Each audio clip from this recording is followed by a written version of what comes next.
जवाहरनगर पोलिसांनी तडीपार कुख्यात गुन्हेगाराने चाकूचा धाक दाखवत काबरानगरमध्ये दहशत निर्माण केल्याप्रकरणी 24 तासात आरोपीला बेड्या ठोकले। या तडीपार आरोपीवर यापूर्वीही 25 पेक्षा अधिक गंभीर गुन्हे दाखल असल्याची माहिती पोलीस तपासात समोर आली।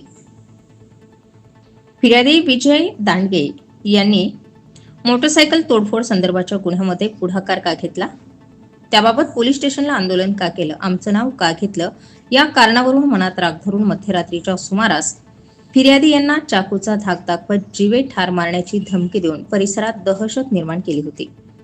या अनुषंगाने जवाहरनगर पोलीस स्टेशन येथे गुन्हा दाखल करण्यात आला होता। वरिष्ठांच्या मार्गदर्शनात पोलीस निरीक्षक सचिन कुंभार यांच्या आदेशाने आरोपींचा शोध घेण्यासाठी मारुती गोरे, किशोर खंडागळे, मंगेश घुगे यांनी पथक तयार करून मिळालेल्या माहितीनुसार रेल्वे पट्टी शिवाजीनगर परिसरात एक तडीपार आरोपी येणार असल्याची माहिती मिळाली। घटनेचे गांभीर्य तात्काळ लक्षात घेऊन या ठिकाणी सापळा रचून यातील शेख मझहर उर्फ दंड्या शेख याला ताब्यात घेण्यात आले। इंदिरानगर भागात दहशत निर्माण केल्याची कबुली यामध्ये दंड्या शेख यांनी दिली। सदर आरोपितांचा गुन्हेबिलेक तपासला असता आरोपी शेख मझहर उर्फ दुंड्या शेख गुलाब याच्यावर 25 पेक्षा जास्त गंभीर स्वरूपाचे गुन्हे दाखल असून तो तडीपार असल्याचं पोलीस तपासात समोर आले।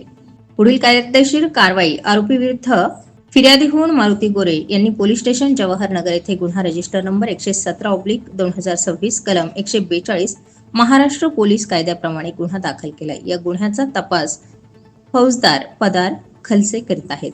सदरची कारवाई पोलीस आयुक्त प्रवीण पवार, पोलीस उपायुक्त परिमंडळ 2 प्रशांत स्वामी, सहाय्यक पोलीस आयुक्त मनीष कल्याणकर, उस्मानपुरा विभाग वरिष्ठ पोलीस निरीक्षक सचिन कुंभार यांच्या मार्गदर्शनात मारुती गोरे, किशोर खंडागळे, मंगेश घुगे यांनी पार पाडली।